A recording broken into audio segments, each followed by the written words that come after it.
You wake up and your arm is gone. It's lying right next to you, warm and completely foreign, heavy like a slab of defrosted meat you left out on the counter. You lift it with your other hand, and it doesn't resist, doesn't obey, doesn't hurt. It just hangs there. For a solid 3 seconds, you genuinely have no idea if it's part of your body. Then the pins and needles kick in. Almost everyone has been through this, and almost everyone explains it the same way. You cut off the blood flow, you slept on it wrong, no big deal. But blood flow has almost nothing to do with it. What happened to your arm last night was a fail-safe alarm that's older than the human species itself, and nearly every night, it stops you from doing permanent damage to a piece of yourself. Here's the weird part. Every single night, your brain deliberately shuts down your muscles, not relaxes them, paralyzes them, chemically, with total commitment, so you don't act out your dreams. There's no muscle tone, no one holding the pose, and the weight of your own head, about 11 pounds, presses down on a narrow strip of your forearm. Beneath that strip runs a nerve about as thick as a headphone cable. For several hours every night, you are completely defenseless against your own anatomy. And the only thing standing between you and real injury is that awful numbness you mistake for a glitch. To break this down, we need to go inside the nerve and see what it's starving for, and it starves for way less pressure than you'd think. Then we'll walk through the precise order in which your sensations abandon you, an order that explains why your arm feels twice its size. Then we'll get to people who have this alarm switched off, by disease, by anesthesia, by alcohol, and that will be the hardest part of this conversation. And at the very end, I'll show you how, based on which single finger has gone numb, you can tell exactly which nerve you crushed during the night, and when a dead arm stops being harmless. If you already reflexively clenched and unclenched your hand, hit that like button, it helps the channel, and let's keep going. Let me start with something that breaks the usual picture. Your arm muscles don't suffer at all during the night. Honestly, they don't care about the pressure. Operating rooms have been using tourniquets for over a century. They drain a limb of blood completely, seal it tight, and hold it that way for an hour, sometimes 2, so the surgeon can work on a bloodless field. The muscles survive it, the skin survives it, the bones definitely survive it. But sensation is gone in 10 or 15 minutes, long before a single muscle fiber starts to die. The weak link isn't the meat, the weak link is the nerve, and it's the most energy-hungry, finicky consumer in your entire body. Finicky for a pretty dumb reason. A nerve spends its fuel not on work, but on the readiness to work. Inside every fiber, molecular pumps run 24/7, sodium-potassium ATPases that shove sodium out and pull potassium in, keeping a voltage difference of about -70 millivolts across the membrane. That's a charged battery that must stay charged at all times because it needs to fire in milliseconds, no warm-up. On this seemingly pointless task, nervous tissue burns nearly half its energy budget. Imagine a refrigerator that guzzles electricity just sitting empty in the corner. That's your nerve. It pays the bill just to be ready. A nerve lives as long as it gets oxygen and glucose. And right there is the flaw that starts the whole story.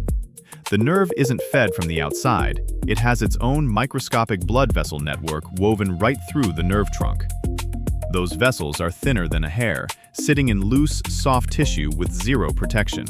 You can crush them with a finger. You can crush them with the weight of someone's head sleeping on you. Swiss researchers who studied nerve compression back in the 70s and 80s found a number that's insultingly small for a human body. About 30 millimeters of mercury is enough to block venous outflow inside the nerve trunk. Blood stops draining, pressure inside the nerve builds up, fresh blood can't get in, and you've got a quiet, vicious cycle. Let me put 30 millimeters of mercury in terms you can picture. That's a 3-centimeter column of mercury. That's 1/6 of what they pump into the cuff on your arm when taking your blood pressure. Your head resting on your forearm gives noticeably more. An elbow bent beyond 90 degrees gives more on its own, without any extra weight, just from tissue tension. A partner who throws an arm over you in their sleep gives more than enough. Cross that threshold, and the countdown starts. And things don't fail all at once, they fail in a strict order, and that order isn't random. A nerve is not a wire. It's a cable with tens of thousands of individual fibers bundled together, wrapped in 3 layers of sheaths. The middle one, the perineurium, acts as a barrier separating the inside of the nerve from the rest of the body. Inside, there's its own fluid, its own pressure, its own microclimate. A nerve is a tiny independent country with a border and customs. The fibers in this cable are different, and that's the key point. Thick ones are wrapped in myelin, a fatty insulation that's not continuous but cut into segments with gaps. A signal doesn't flow along such a fiber. It jumps from gap to gap and speeds up to 100 meters per second. That's over 300 kilometers per hour. Thin fibers are bare, uninsulated, and carry signals at the speed of a walking person, about a meter per second. Thick fibers carry touch, vibration, and body position sense. They come from receptors in the skin, Merkel discs that detect pressure, Meissner corpuscles that detect light touch, Pacinian corpuscles that detect vibration. Thin fibers carry pain and temperature, and they have no fancy receptors, just bare nerve endings. Under pressure, the thick fibers go first. They're larger, easier to crush mechanically, and more expensive to maintain. Myelin sheaths and high speed cost energy. Starvation hits them earlier. That's why your morning looks exactly the way it does, down to the last detail. Your arm feels dead, and you can't tell where it is in space, because the channel that gives your brain limb coordinates gets knocked out first. Your hand feels swollen, huge, twice its real size. It's exactly what you felt at the dentist when, after the injection, your lower lip turned into a piece of rubber hose and didn't want to fit back into your face. Without precise data on body size, the brain draws the shape from memory, and memory is generous. Meanwhile, you still feel a pinch. Touch is gone, pain remains, because thin fibers are still holding on. They're cheap and tough. Then that compressed section starts firing off on its own. The membrane, with its pumps out of commission, loses stability and starts generating discharges out of nowhere, right in the middle of the nerve trunk, where there's not a single receptor in sight. The brain doesn't know that. It only knows one thing. Any signal coming in along that fiber gets attributed to the patch of skin that fiber normally serves. That's how you get tingling, fizz, and that carbonated feeling under your skin. The same trick causes phantom limb pain in an amputated leg, except there, the fiber just ends altogether. Then you shift position, and the part you hate about this numbness kicks in. Blood rushes back, the pumps restart with a jolt, and a volley of discharges fires through the arm, all fibers at once. Needles, heat, pressure, the sensation that someone filled your hand with broken glass and shook it. A minute, 2, sometimes 5. That's not a repair job, that's the system rebooting, and it's a noisy reboot. In medicine, this condition has its own name and its own severity level. In 1943, British surgeon Seddon sorted nerve injuries into 3 degrees. The mildest, neuropraxia, is exactly your morning. The insulation got pinched, conduction along the fiber stalled, but the axon itself is intact, nothing torn. So everything comes back on its own in minutes or hours. One step up is axonotmesis. The axon actually dies below the compression site and has to regrow from scratch, at roughly 1 millimeter per day. That's about 3 centimeters a month. From your elbow to your pinky tip, that crawl takes half a year. 8 years later, Sunderland broke the same logic into 5 degrees, because in reality, between mild and hopeless, there are more shades than 3. And there's another thing that breaks under compression, one we talk about less. Inside the axon, cargo moves around the clock. Proteins, enzymes, membrane building blocks travel from the cell body to the ending along internal rails. Fast transport reaches several hundred millimeters a day. The compressed spot works like a blocked road. The electrical system goes first, but supply lines follow, and that's why chronic compression that lasts months isn't as quick to fix as the morning pins and needles. That brings up a question that flips the whole topic on its head. If a nerve gives out under 3 centimeters of mercury pressure, and you lie on your own arm for hours every night, why do you ever wake up intact, instead of waking up with paralyzed limbs every other night? Let's look at what the brain does with your body while you sleep, because the situation is worse than you think. Sleep isn't uniform. The night runs in cycles about 90 minutes long, and each cycle has a stretch of REM sleep. That's the phase with story-driven dreams and twitching eyes behind closed lids. Over a whole night, that adds up to about an hour and a half, maybe 2. Now, during this phase, the brainstem nuclei send a command down to the spinal cord's motor neurons, and along with that command come 2 inhibitory substances, glycine and gamma-aminobutyric acid. The motor neurons hyperpolarize. Their charge gets driven so far negative that a normal signal can't fire them off. The muscle physically cannot contract, no matter how badly it needs to. Only the breathing muscles and the eye muscles keep working. The job of this mechanism is straightforward: to stop you from physically acting out your dreams. When it breaks, you end up with REM sleep behavior disorder. People shout, thrash, jump out of bed, and wreck furniture or hurt themselves because they're running from something in a dream. In older adults, this kind of sleep behavior is often an early warning sign of neurodegenerative diseases, sometimes appearing years before any other symptoms. But the price of this protection is brutal. You have 0 muscle tone. In other sleep stages, your muscles still have some tension and can support a limb. But in REM sleep, your body stops being a body and becomes a dead weight sprawled across the bed with no plan. No muscle stabilizes a joint, lifts a forearm, or takes pressure off a vulnerable spot. That's exactly when you earn that numb arm.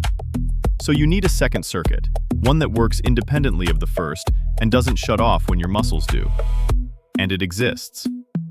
The arousal threshold in deep sleep is high, but the pain pathways are never silenced. They're on patrol all night. As an area of tissue gets compressed, potassium leaks from overworked cell membranes, lactate builds up, ATP spills from damaged cells, and bradykinin kicks in. The environment turns acidic. Acid-sensitive channels and ATP receptors open on thin nerve fibers, and a slow signal travels upward. Something's wrong here. It's deprived. Move. Your spinal cord and brainstem issue a command to shift position, and in the vast majority of cases, you obey without ever waking up. You change position dozens of times a night and remember almost none of it. Do a rough minimum count. 20 shifts per night, 29,000 nights over 80 years. That's over 500,000 times your body has saved itself from itself, and you never noticed a single one. The numbness that wakes you isn't a system failure. It's the 1 in 1,000 case where the signal came too late, or the position was too comfortable, so it had to wake the boss. During the day, the same mechanism runs constantly, but you write it off as boredom or restlessness. You shift on a hard chair not because the lecture is dull, but because the tissues under you have already filed a complaint. You cross and uncross your legs every few minutes.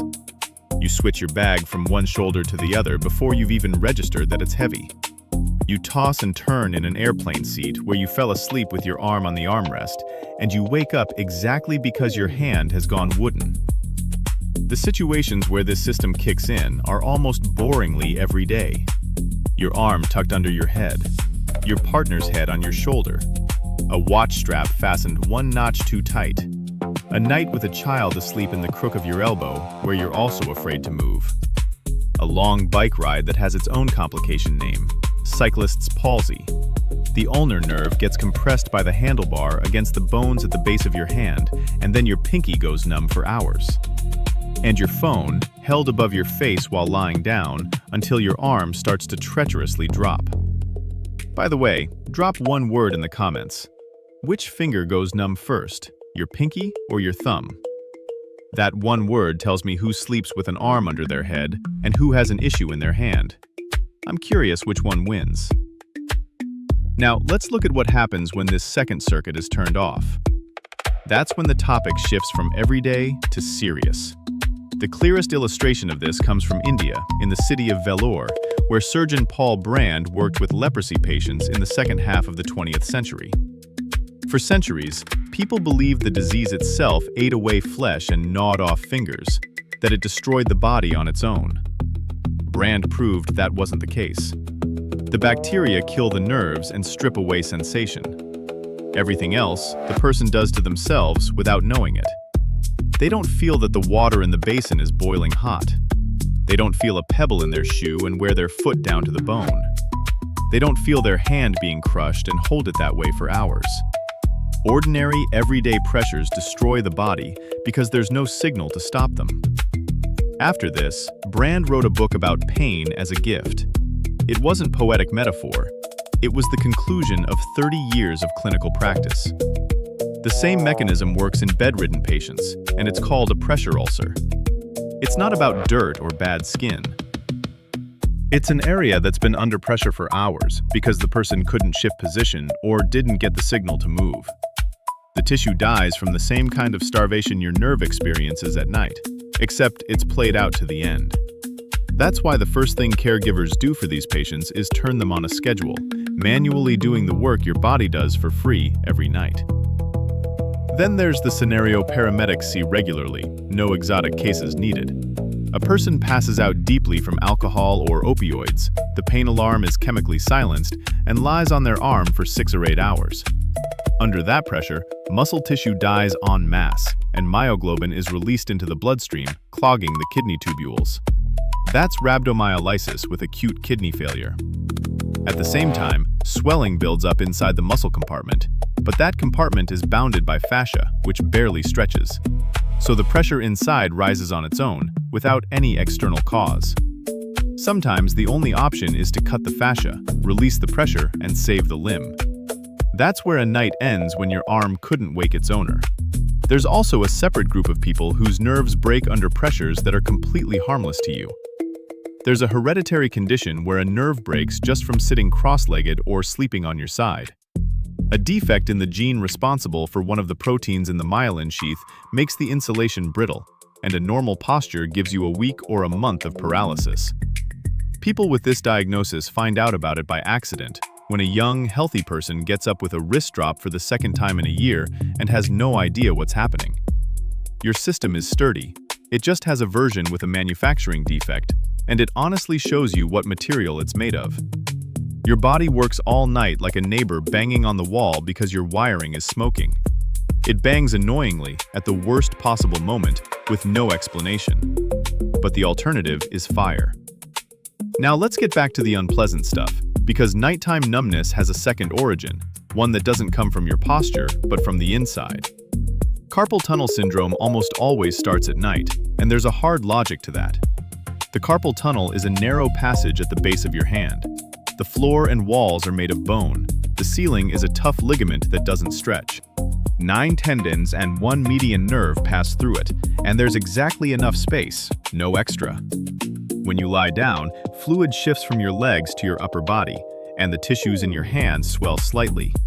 At the same time, most people bend or hyperextend their wrist during sleep, and any deviation from a straight position sharply and quickly drives up the pressure inside the tunnel. The numbers here speak for themselves. At rest, with a straight wrist, the pressure inside the tunnel is just a few millimeters of mercury.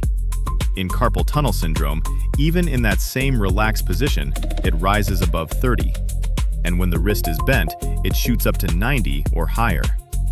So at night, on your own, without anyone lying on your arm, you're subjecting your nerve to pressure 3 times higher than what it takes to starve it. That's why people wake up at 3 in the morning, year after year, shaking their hand to shake off that feeling. Doctors know that gesture. It's called the flick sign, and it's one of the most reliable clues for this diagnosis. The simplest early treatment is a night splint that simply stops the wrist from bending. Not a pill, not surgery. A plastic brace that keeps the joint straight. Science is still debating this, and it's an honest fight with no clear winner. One camp says the main problem is ischemia, the nerve starving. The other insists it's mechanical, direct deformation of the myelin sheaths, and stopping the transport of substances inside the nerve fiber. Both sides have data, and over the last few decades, the picture has converged on a boring but honest answer. It's both, and the ratio depends on how strong the pressure is and how long it lasts. Short, intense compression breaks the mechanics. Long, mild pressure chokes the blood flow. Plus, since the 1970s, there's the double crush hypothesis. The idea that a nerve already squeezed somewhere higher up, say in the neck, is much more likely to break a second time in the hand because it has already used up its safety margin. The hypothesis is still controversial and continues to be tested. You can tell harmless from worrisome by a few simple signs. Numbness from a sleeping position goes away in minutes, doesn't come back during the day, and doesn't happen every night. You need to see a doctor when your hand goes numb night after night for months, when you drop things in the morning or can't hold a coffee cup. When fine precision is gone, you can't button a shirt or pick up a coin from the table. When the muscle pad at the base of your thumb has noticeably shrunk compared to the other hand, that's already lost muscle fibers, not just sensation. When your whole hand is numb along with pain in your neck.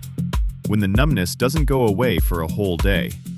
And separately, without thinking and without Googling, numbness in your left hand along with chest pressure, nausea, sweating, or jaw pain, call an ambulance, because this has nothing to do with your nerve.